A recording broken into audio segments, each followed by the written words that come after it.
Olá pessoal, estamos novamente aqui de volta em mais um episódio de podcast do Envelhecer com Saúde. Estamos aqui reunidos, toda a equipe do Envelhecer com Saúde, eu, Daniel Gomes, Rafael Duncan, Eduardo Figueiredo.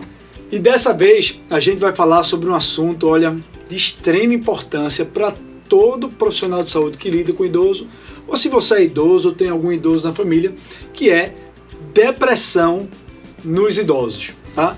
E aí quando a gente fala sobre depressão no idoso, a gente está incluindo aí aquela depressão que surge na idade mais avançada e a depressão daquele paciente que é idoso, mas que já tinha esse problema desde idades mais anteriores, mais jovens. Assunto muito importante, né, Rafael? É extremamente fundamental a gente discutir sobre isso. A gente vai ver a prevalência no consultório de depressão, ela é muito elevada.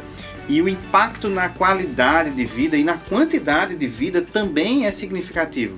Eu não falo simplesmente por causa de suicídio na depressão, mas a gente sabe que, e a gente vai conversar sobre isso, que existem alterações metabólicas e fisiológicas que a depressão pode levar e piorar a qualidade de vida e até ter um aumento nas doenças clínicas, né? Exatamente. Então, para organizar melhor as ideias aqui durante o podcast, a gente achou melhor, como é um assunto importantíssimo, amplo, né, tem muita coisa para ser discutida, a gente achou melhor dividir em duas partes esse podcast. Na primeira parte, nós iremos tratar sobre manifestações clínicas da depressão no idoso, como pode se apresentar a depressão nessa população, como fazer o diagnóstico e quais os fatores de risco para a depressão nessa população. E o rastreio, né? E como rastrear, né?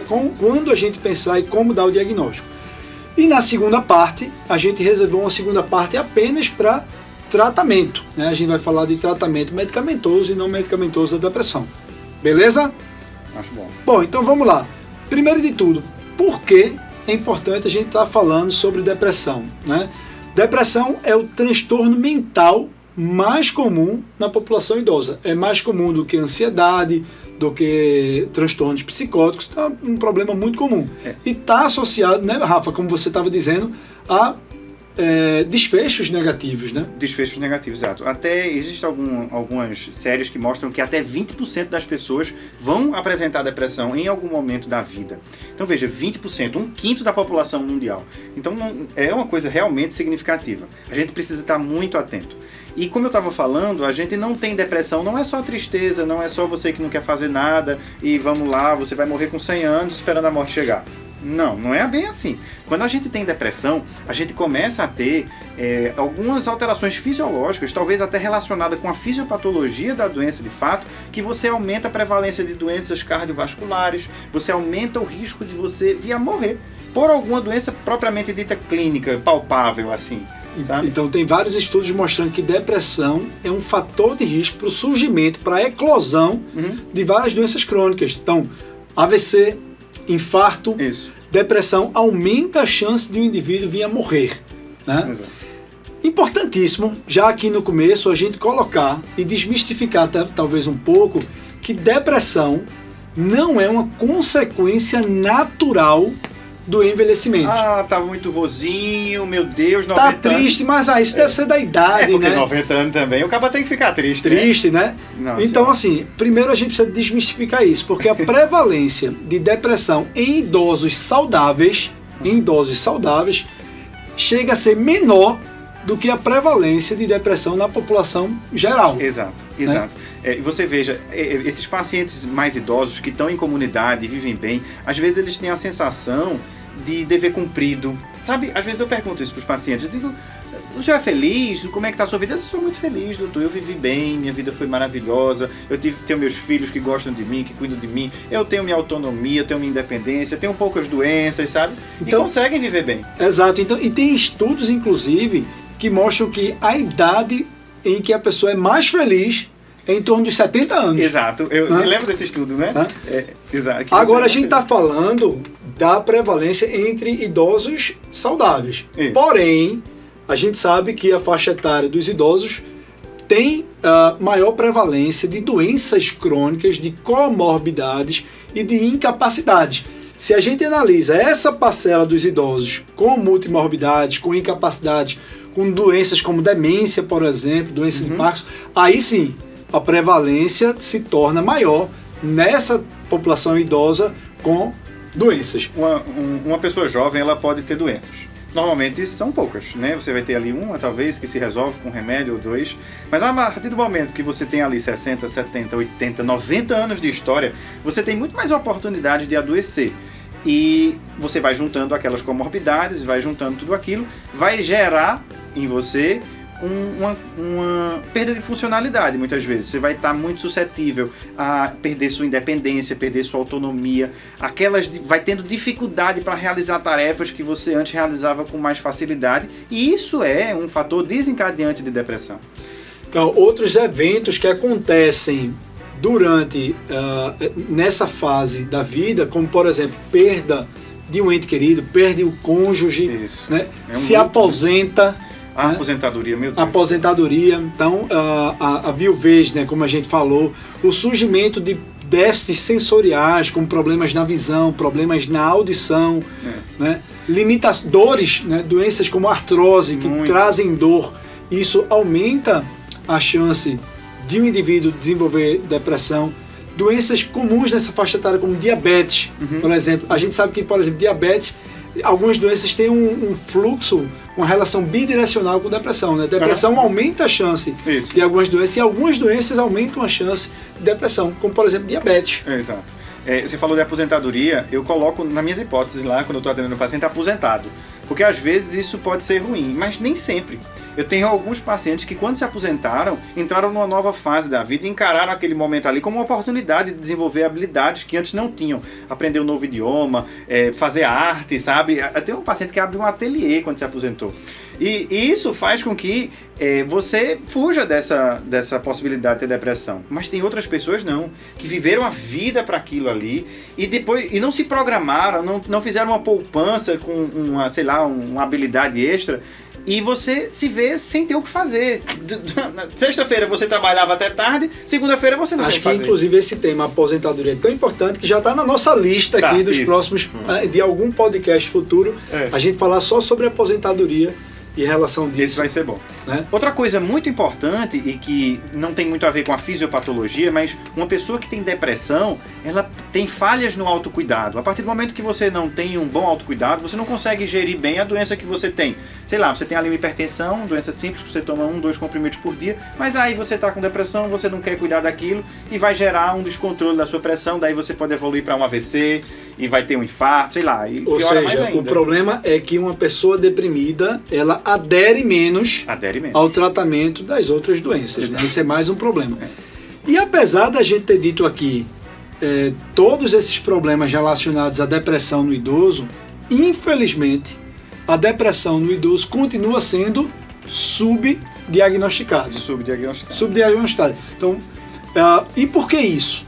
Porque muitos profissionais que lidam com o idoso não atentam para a possibilidade de uma apresentação clínica da depressão de forma atípica. Não é, Eduardo? Daniel. E muitas vezes aquele sintoma presente no paciente jovem, como melancolia, choro, não está presente frequentemente no idoso. É até às vezes a porta de entrada do idoso no consultório do geriatra, né, onde ele vai se apresentar com queixas outras que vão diferentemente de um padrão clássico de depressão.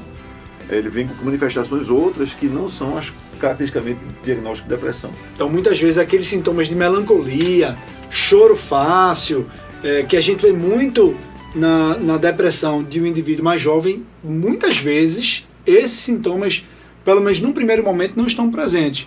Muitas vezes o idoso chega para a gente na prática clínica com queixas ditas somáticas, né?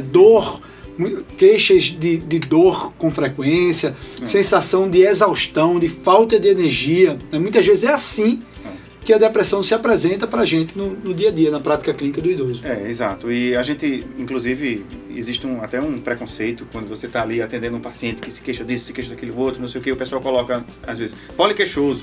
Aquele paciente que vai dar muito trabalho. O outro colega que vai ver o prontuário para atender na sequência diz, esse paciente é poliqueixoso. E às vezes ali é um sintoma de uma depressão que não está sendo abordado, que não está sendo tratado. E aquele paciente está sendo tratado até mal, né? Porque, o paciente é poliqueixoso. Se eu for começar a perguntar, eu vou ficar aqui a tarde todinha atendendo esse paciente. Então, só resumindo, fatores de risco para depressão no idoso são luto, né? Solidão, aposentadoria, doenças crônicas, até doenças agudas, né? incapacidades, né? Enterramento, distúrbios sensoriais, como déficit visual, déficit auditivo, declínio cognitivo, isso. Algumas doenças específicas, por exemplo, câncer, está muito associado, aumenta muito o risco de depressão. Doenças cardiovasculares, AVC e infarto, a incidência de depressão após infarto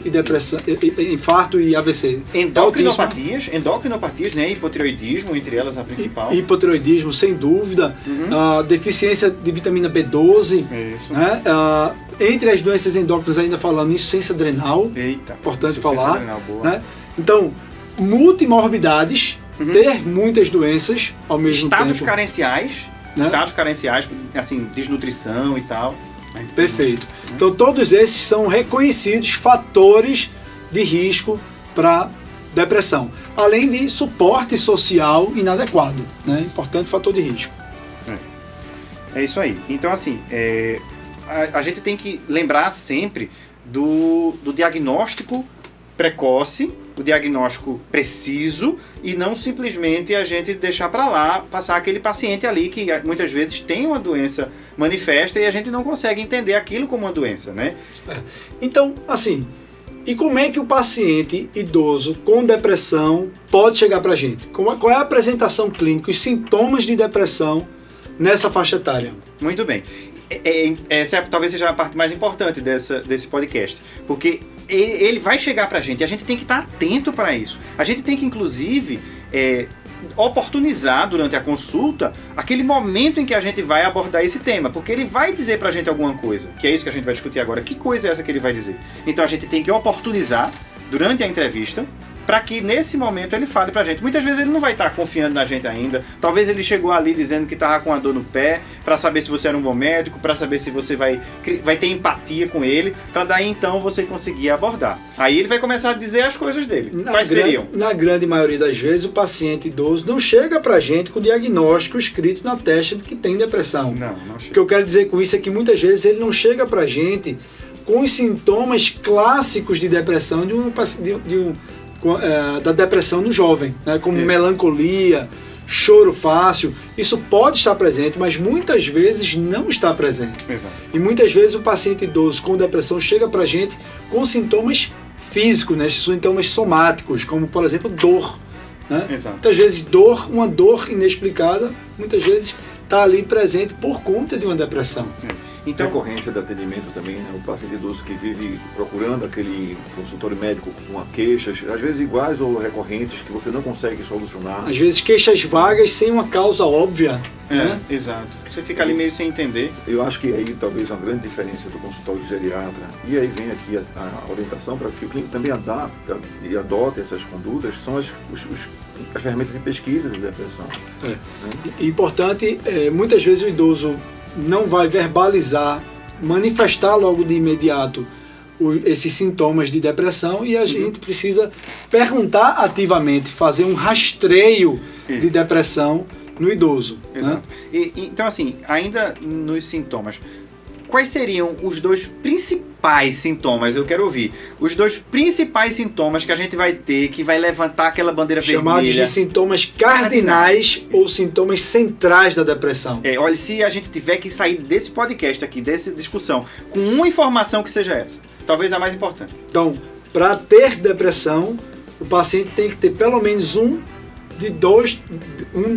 desses dois sintomas, que são eles: humor depressivo, humor deprimido, né, o melancolia, o tristeza na maior parte dos dias, né, ou o que a gente chama de anedonia, que é uma perda de interesse ou prazer nas coisas que antes davam interesse e prazer. Resumindo, você está triste e não tem prazer de viver. E você não tem prazer de fazer as coisas que antes lhe davam prazer. E essa é uma pergunta que a gente tem que fazer, né? Como assim, atualmente eu gosto de perguntar mais aberto, sabe? Como é que tá a vida? Quando já está uma conversa mais fluida na consulta, né? Como é que está indo? Como é que estão as coisas? E às vezes eu pergunto, ainda sente prazer em fazer as coisas que antes lhe davam prazer, às vezes coisas simples, né? Então, por exemplo, muitas vezes ele vai manifestar a anedonia dizendo que não tem mais, não tem gostado mais de ir na casa dos netos, de visitar os netos, não sente mais vontade de sair para encontrar com a família. Não gosto mais de me arrumar. Doutor, eu me arrumava toda, eu ficava toda bonita. Agora não tem interesse mais. Se cuida menos, passa a se cuidar menos, fica menos vaidosa. Isso a gente tem que olhar na consulta, né? Você tem que prestar atenção. A paciente está bem asseada, dificilmente ela vai ter alguma coisa maior. Às vezes aquele paciente que vai mais relapso, não está tendo um interesse maior no autocuidado, isso já chama muita atenção. A postura, né, na consulta do paciente, aquela coisa meio de remilinguida, assim, com a cabeça baixa, não está interagindo muito bem com você. Sentimentos de inutilidade, como por exemplo, eu não sirvo mais para nada nessa vida, eu só sou um fardo, um peso para os meus familiares. Esse discurso também é frequente. Apatia, né? Aquele paciente que tanto faz como tanto fez. Até o conflito familiar, né? Já dá o diagnóstico de geriatria quando ele entra na porta muitas vezes e como senta para conversar e a gente vê essa relação com a família ali presente na nossa frente. Uma relação familiar conflituosa, né? Falta de apoio. Aquele paciente que está se irritando com frequência, né? Uma irritabilidade. Frequente. Outra coisa que a gente deve atentar, perda de apetite e perda de peso. Olha só, inexplicada, né? Perda ponderal, perda de peso involuntária no idoso, muitas vezes é causada por depressão. Eu já tive um paciente, quando eu estava rodando em cirurgia lá no HC, que foi uma coisa impressionante. Internaram essa paciente para investigar uma perda de peso, porque estava certo, escrito na cara, é um câncer que maligno daquele bem ruim, né? Vai estar em todo canto. Aí internaram ela, fizeram investigação de cima a baixo. Tudo essa mulher foi atrás. Ela tinha perdido 40 quilos. 40 quilos. Não se achou nada. E no final das contas a conclusão é de que era uma depressão. Então é importante, olha, se você é profissional de saúde, lida com o idoso, diante de um idoso com perda ponderal inexplicada, vá atrás, pesquise a possibilidade desse paciente ter depressão. Vale um podcast isso também, viu? Que eu tô cheio de coisa pensando aqui. Outro podcast que a gente vai vir aí, perda de peso no idoso. Bom, outra coisa que também pode ser o sintoma de muitas vezes de apresentação do idoso são as queixas de memória, né? Então, queixas de esquecimento, o paciente idoso que chega dizendo que está com muitos esquecimentos pode ser um sintoma de depressão. Com certeza. E muitas vezes ele chega assim no geriatra, né? Porque às vezes quando você está com depressão, você pensa que vou um psiquiatra, né? Aquele paciente que não tem o hábito de... Mas quando você tem memória, ou você vai para o neurologista ou você vai para o geriatra. Então, talvez seja uma das queixas que mais a gente chega no consultório. É perda de memória. Aí você pergunta para o paciente, ele diz, não, eu estou esquecido, a minha memória não está legal, eu estou esquecendo muitas coisas. Aí você vai investigando, tentando entender, e você percebe ali um contexto conflituoso em casa. Às vezes você percebe um estado de tristeza absurda. É aquele paciente que fica o dia no quarto com a cara para cima, olhando, dorme o dia todo, dorme a noite toda. E aquilo ali, muitas vezes, já é a depressão. Isso, então, você falou no sono. Outro sintoma, muitas vezes, de apresentação clínica da depressão no idoso são os transtornos do sono. A insônia ou o contrário, a hipersonia, né? A sonolência excessiva, muitas vezes são sintomas de depressão também no idoso. Então, a gente ainda tem muitas outras coisas, que se a gente for colocar numa lista, poxa vida, a gente vai passar aqui o dia falando, porque são muitas coisas que podem acontecer. Você vai ter diminuição do libido, vai ter diminuição da energia, aquele paciente que se sente fraco, e às vezes vai para o consultório dizendo que fadiga excessiva. Fadiga, né? Exato. Aí você tem, às vezes, inquietação, aquele idoso não fica quieto, nunca tá bom, nunca tá legal. Lentificação. Você pode ter desnutrição, interesse de comer que está diminuído. Você pode ter desidratação, não quer mais nem beber água, está triste, não vai atrás de água, você perde a volição de fazer as coisas. Às vezes você vai ter pensamentos de morte, aquele pensamento que fica... Pensamentos recorrentes de morte. Se eu morrer hoje, tá legal, já vivi e tal, não tenho porquê mais. Ou então catastrofização, né? Tudo é muito ruim, não sei quem tá doente, meu Deus, vai se acabar o mundo, não sei quem... Dificuldade de se concentrar. Total. Né? De manter a atenção. Perda de concentração. É aquele idoso que precisa ler 3, 4 vezes a mesma coisa para entender. E já fica certo de que tem Alzheimer, vai para o consultório do geriatra dizendo, doutor, eu estou com demência.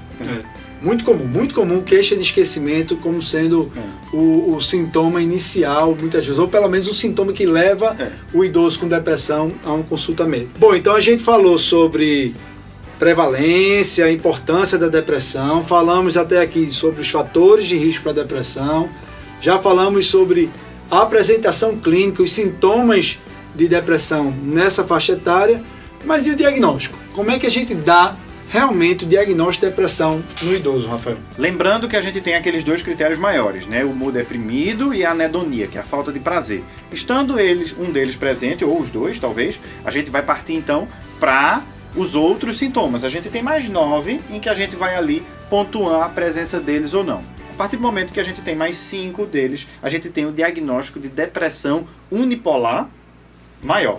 Certo? Então, só para ficar muito claro, para o diagnóstico, critérios diagnósticos do DSM-5 para depressão, exige-se que o indivíduo tenha pelo menos um daqueles 2 sintomas cardinais centrais, né? Humor deprimido ou anedonia, e ao todo 5 sintomas. 5 sintomas, sendo pelo menos um dos sintomas centrais. Isso. Os outros sintomas são um dos 9 que você citou aí, né? Então, quais são eles? É perda ou ganho significativo de peso, como a gente comentou, 5% do peso, insônia ou hipersonia, agitação ou retardo psicomotor, fadiga ou perda de energia, sentimento de inutilidade ou culpa excessiva ou inapropriada, que podem até ser delirantes, capacidade diminuída para pensar ou se concentrar ou até indecisão e pensamentos recorrentes de morte. Não somente medo de morrer, mas assim, ideação suicida ou alguma coisa nesse plano. Então, esses são os critérios do DSM-5. Tem que ter um dos 2 centrais. Isso. E dos outros 7, e somando ao todo 5 sintomas. Né? Esse é para o critério de depressão maior. Lembrando que o indivíduo, na faixa etária dos idosos, muitas vezes a gente não vai encontrar aquele paciente que vai preencher os critérios de depressão maior, mas ele tem sintomas clinicamente significativos, sintomas depressivos clinicamente significativos, que a gente deve valorizar. Né? Embora ele não preencha os critérios, esses sintomas podem trazer grandes repercussões na qualidade de vida. Está associado, como a gente falou, ao aumento do risco de desfechos cardiovasculares e precisam, muitas vezes, serem adequadamente tratados. Lembrar que são critérios e, como tais, a gente tem que também adaptar a história clínica do paciente. Né? Ele tem que ter intensidade, né? Tem que ter prejuízo na funcionalidade da pessoa, né? Não só a funcionalidade de andar, deambular, fazer as compras, atividades do dia a dia, mas aquelas atividades de interesse que ele faz no seu dia a dia, bem como também tem que ter recorrência. Isso. Né? Então... E a questão temporal também, porque isso tem que estar presente por pelo menos 2 semanas para a gente nunca vi fechar. Quem é que chega com 2 semanas no consultório? Não, doutor, faz 12 dias que eu estou meio triste. Não vai chegar, né? Normalmente mas porque isso também precisa a gente diferenciar que todos nós, em algum momento do dia, em algum dia, podemos ficar triste. Ficar triste. É normal, né? Porque senão você está em hipomania. Pode ser. Você está a vida toda feliz. Pode ser que um dia a gente feche os critérios. A gente só não vai fechar porque necessita não, você tem que ficar de triste. Você tem que ficar triste, né? Há dias que a gente não se acorda com bom humor, não é verdade? Não é? Então, mas se isso é algo persistente, a ideia é essa. Se é algo que está persistindo por pelo menos 15 dias, na maior parte dos dias por 15 dias, e está trazendo, como você bem disse, Eduardo, um prejuízo na qualidade de vida, na funcionalidade daquele indivíduo, isso deve ser encarado sim, e se preenche aqueles critérios que Rafael bem falou, preenche os critérios para depressão. Bom, outra coisa importante para a gente abordar aqui nesse podcast diz respeito aos instrumentos, as ferramentas que a gente pode lançar mão para diagnosticar ou rastrear a depressão, né, Rafael? Até porque quando o paciente ele vai chegar no consultório do geriatra, ele não vai com uma coisa só, né? A gente sabe aqui que o paciente ele vai ter um monte de coisa para conversar. E talvez você identifique a depressão lá no meio. Então, se essa não for a queixa maior dele, você vai ter que ter uma forma de rastrear isso. Então, na avaliação geriátrica ampla que a gente tem no nosso domínio lá do dia a dia, vai ter alguns questionamentos que a gente faz estrategicamente para, como eu falei antes, oportunizar o diagnóstico desse paciente. Então, eu não vou fazer para todo mundo o PHQ-9, como a gente vai ver aqui, ou o GDS, como a gente tanto usa, para todo mundo, né? 15 perguntas do GDS, mais 9 do PHQ-9, com suas pontuações, eu vou passar o dia todo fazendo conta. Então, a gente tem que ter um rastreio. E qual é o principal rastreio que você me ensinou lá na residência? Pergunte essas duas coisinhas aqui. Exatamente, a gente perguntar sobre os 2 sintomas centrais cardinais da depressão. Veja como é fácil, minha gente. Você Então, pergunta as 2 primeiras coisas. As 2 primeiras coisas. Porque se nenhuma delas estiver presente, a rigor não tem depressão Não tem depressão maior. Né? maior. Né? Então, a gente perguntar, seu fulano, dona Maria, seu José, ao longo dos últimos dias, o senhor tem se sentido triste na maior parte do tempo? Né? Tem se sentido desesperançosa, deprimida na maior parte do tempo? Isso. Ou se não, dona Maria, seu José, ao longo das últimas semanas, na maior parte do tempo, andou se sentindo com perda de prazer, sem interesse nas coisas que antes lhe davam prazer. Né? Exato. E daí a gente consegue identificar. Uma das formas que eu gosto de perguntar é assim: como é que tá a vida? Como é que estão as coisas? Como é que tá lá? Assim, bem aberto, sabe? Aí a pessoa às vezes ela diz, tá tudo bem. E pronto, e morre aí. Ou então ela começa. Isso é bom, isso é ótimo. Por outro lado, também abre espaço para um monte de divagação. Para várias outras coisas, né? Aí quando não dá, eu vou mais. Então esse é o que a gente chama do PHQ2, né? Q2. Lança a mão dessas 2 perguntas principais, cardinais centrais da depressão, esses sintomas cardinais centrais da depressão. Mas a gente tem os outros instrumentos, como por exemplo o GDS, a escala de depressão geriátrica, que é talvez uma das mais populares na avaliação geriátrica ampla. Que né? eu fiz umas 200 vezes na residência. Então, o GDS, temos vários tipos do GDS, né? O GDS 30, que é o original, com 30 perguntas, muito extenso. O GDS 15, temos o GDS 5 e até mesmo o GDS 2. Né? Na prática, o que a gente acha que 15, né? o que a gente mais utiliza é o GDS 15, são 15 perguntas com respostas dicotômicas, né? Sim ou não. Sim ou não. E que se o paciente pontuar pelo menos 5, né, já há uma chance grande, há um rastreio positivo, lembrando que não se dá o diagnóstico, mas se tem um rastreio positivo para a depressão. Se tiver acima de 10 em diante, já se tem um indicativo de que há depressão grave, né, pelo menos moderada a grave. Então, lembrando, né, que assim, isso é uma opção do geriatra, né, porque a gente sabe que dentro do consultório da psiquiatria nem todos eles concordam, há corrente que não concordam com os instrumentos tão enrijecidos assim para avaliação de quadros depressivos. Agora, dando desconto, né, a consulta de cada um é bem diferente e também o que a gente está procurando ali é uma coisa mais sucinta de tentar solucionar um problema mais imediato. A parte boa e interessante de você aplicar as escalas com uma pontuação objetiva serve muito para o diagnóstico, mas serve também para o acompanhamento. Porque você tem uma coisa objetiva. Como a gente vai ver na parte 2 de tratamento, né, o paciente que você começa um tratamento, seja medicamentoso ou não medicamentoso, e que ele tem uma redução de pelo menos de mais 50% dos sintomas, da pontuação nessas escalas, se diz que ele teve uma resposta terapêutica, né? Então muitas vezes serve, e o PHQ9 é uma boa estratégia, uma boa ferramenta para a gente graduar a intensidade, a gravidade da depressão, né? E para o acompanhamento da resposta terapêutica. É isso que eu ia aproveitar essa tua fala para entrar exatamente nesse ponto que eu acho importantíssimo, Daniel.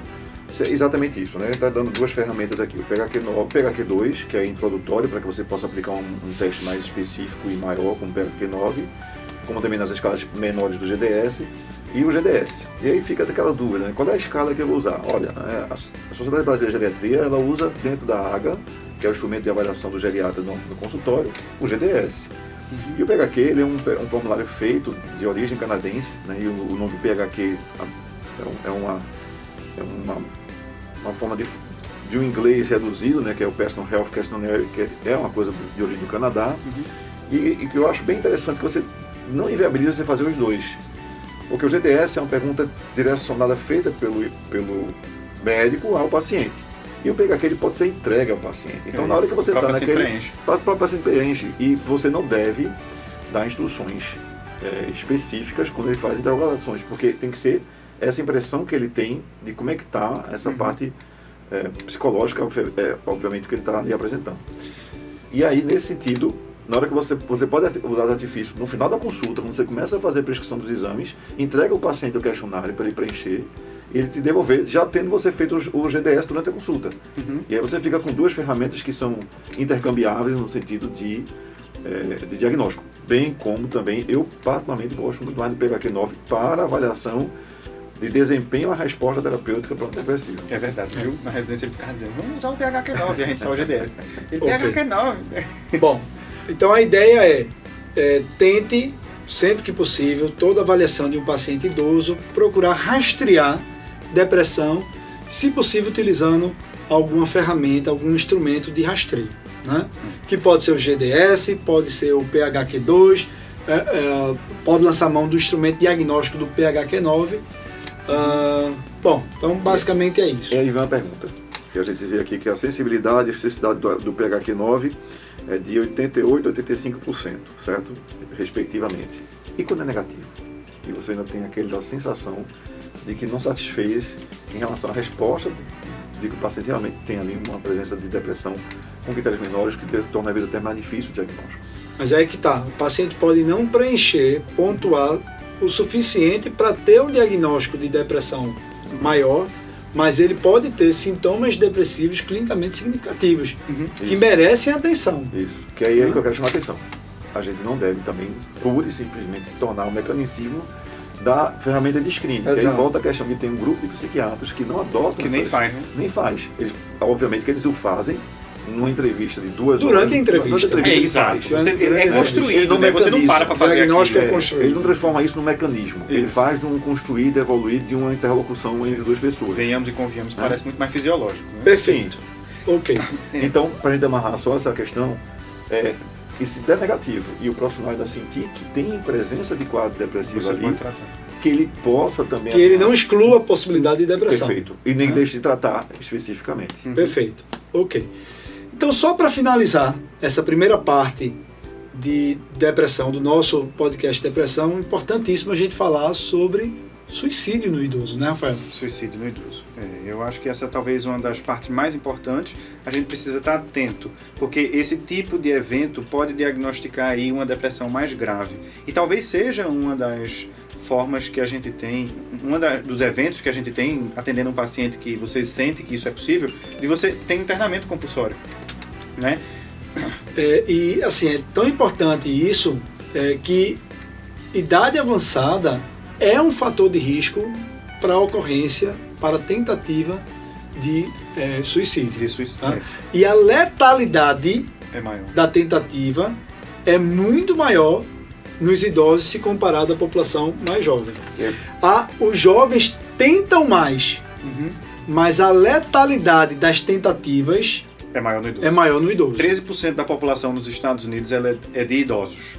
E a taxa de sucesso numa tentativa de suicídio lá nos Estados Unidos é em torno de 24% na população idosa. Você veja, mesmo sendo apenas 13%, 24% deles vão conseguir muito mais. E é importante, sobretudo se você está com um paciente com sintomas depressivos, você perguntar ativamente se o paciente tem ideação. Isso não é ideia que a gente está dando. Não, a gente não vai dar ideia, Porque mas já a gente pensou. perguntar é importante, a gente fazer esse rastreio, porque os estudos mostram pra gente que grande parte daqueles que vêm a cometer uma tentativa de suicídio passaram no último mês por algum profissional de saúde. Veja que coisa. E isso não foi questionado, não foi investigado. Esse comentário 80% dos pacientes que tentaram contra a vida tiveram pelo menos 3 consultas em média prévias nos seus médicos de confiança. Olha só.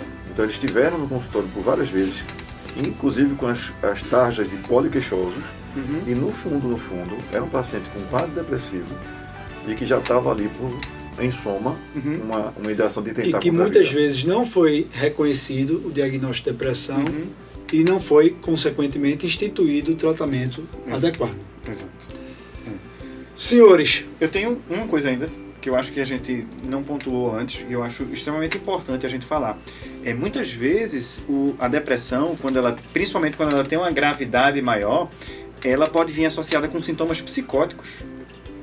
Então, isso não necessariamente ser uma esquizofrenia, isso não ser necessariamente alguma coisa, uma demência com sintoma comportamental, mas na verdade uma depressão mais grave que está se apresentando com sintomas psicóticos.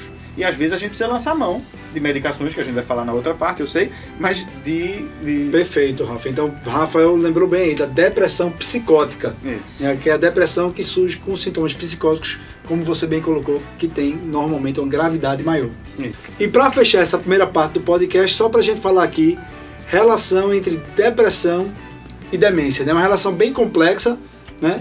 Mas importante a gente falar aqui, quem tem depressão, principalmente depressão de início tardio, pode ter maior risco de vir a desenvolver demência, porque muitas vezes até a depressão é o sintoma, o evento inaugural de uma demência, né? E quem tem, e o paciente com depressão muitas vezes vai apresentar também sintomas cognitivos, alterações cognitivas pela depressão, né? E você tratando a depressão, esses sintomas cognitivos tendem a melhorar. E quem tem demência, como a doença de Alzheimer, frequentemente, ao longo do curso clínico da demência, tem maior chance de vir apresentar sintomas depressivos. Exato. Né? Então, depressão é um sintoma de demência. A gente pode entender assim. Depressão é um sintoma de demência. E depressão pode ser, inclusive, o sintoma inaugural. E às vezes prodrômico da demência. E às vezes você simplesmente começa com depressão. Por isso que fica atento. Um paciente idoso que desenvolve depressão numa fase avançada da vida, fique atento. Opa, pode ser que seja só depressão. Pode ser seja só depressão, mas pode ser também um sintoma inaugural, inicial prodrômico da demência. Só chamando a atenção e reforçando, né? E pode antecipar até em 3 anos o diagnóstico do quadro demencial. Então acho que era isso, né, pessoal? Primeira parte do podcast Depressão no Idoso. Acho que a gente abordou bastante assunto, né? Teve muita coisa aí que a gente abordou. É um assunto muito complexo, né? Se você pensar, é uma especialidade toda que a gente está tentando resumir em 45 minutos, sei lá, de podcast, não sei quanto deu, mas talvez seja um assunto que a gente pode abordar outras vezes, talvez discutir mais nuances, né? Agora eu estou ansioso pela segunda parte. Ok. Eu acho que então, ajuda quem estava querendo procurar uma informação mais concisa, né? Mais resumida. Dá uma resumida, né? Dá uma lembrada. Então é isso, pessoal. Espero que vocês tenham gostado. Fiquem atentos aí.